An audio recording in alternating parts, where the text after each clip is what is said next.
ஓம் ஹர ஹர நம பார்வதிபதயே ஹர ஹர மகாதேவ. தென்னாடுடைய சிவனே போற்றி, எந்நாட்டவர்க்கும் இறைவா போற்றி. ஆடக மதுரை அரசே போற்றி, கூடல் இலங்கு குருமணி போற்றி. காவாய் கனகத் திரளே போற்றி, கைலை மலையானே போற்றி போற்றி. எல்லாம் வல்ல அருள்மிகு ஆனந்தவல்லி அம்பாள் சமேத சோமநாத சுவாமியினுடைய ஆலயத்திலே நமது மானாமதுரை நகரமானது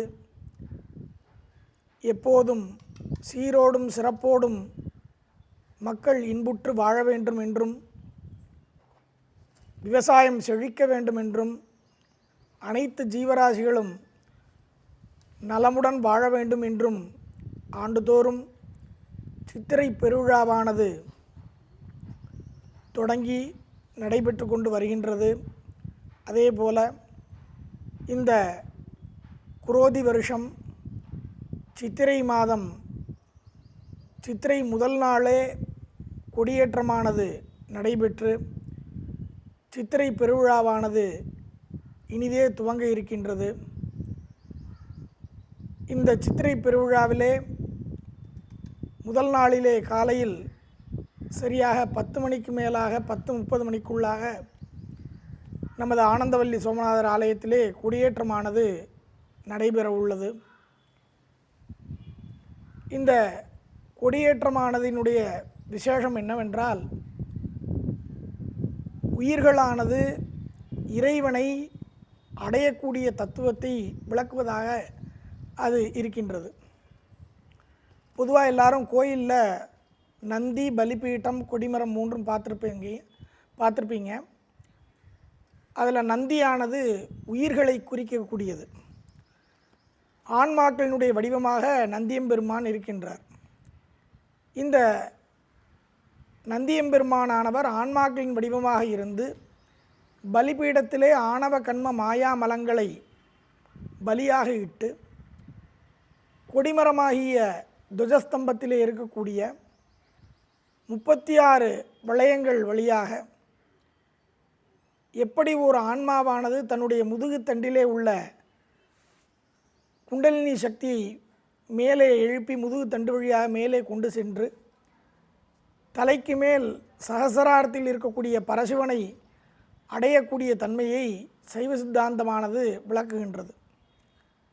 அந்த வகையிலே ஆன்மாக்கள் எல்லோரும் முக்தியடையும் பொருட்டும் சிவஞானத்தை அடையும் பொருட்டும் இந்த கொடியேற்றமானது நடைபெறுகின்றது. எந்த ஒரு ஆலயத்திலும் கொடியேற்றமானது நடைபெற்றால் அங்கே நமக்கு இறைவனின் மூலமாக சிவஞானமானது,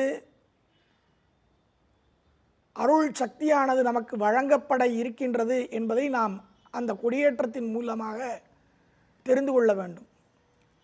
அந்த வாயிலாக இந்த குரோதி வருஷம் சித்திரை முதல் நாள் காலை 10 மணிக்கு மேல் 10:30 மணிக்குள் துஜாரோகணமானது நடைபெற்று நமது சித்திரை பெருவிழா சீரோடும் சிறப்போடும் துவங்க உள்ளது. இதிலே ரிஷபக்கொடியானது மேலே ஏற்றப்பட்டு இருக்கும். அந்த ரிஷபக்கொடி ஏற்றப்பட்டுவிட்டால் இங்கே ஆன்மாக்களுக்கு ஞானத்தை சிவபெருமான் வழங்குவதற்கு தயாராகிவிட்டார் என்பதை நாம் அந்த கொடியேற்றத்தின் மூலமாக அறிந்து கொள்ளலாம். ஆகவே அனைவரும் அந்த சிவஞானத்தையும் அருள் சக்தியையும் பெறுவதற்கு இந்த திருவிழாவிலே 10 நாட்களிலும் இறைவனை தரிசிக்க வேண்டும் என்று கேட்டுக்கொண்டு, இந்த கொடியேற்றமானதுக்கு அனைவரும் ஆலயத்திற்கு வந்திருந்து தரிசனம் செய்ய வேணுமாய், இறைவனுடைய அருளை பெற்றுய்ய வேணுமாய் கேட்டுக்கொள்கிறோம்.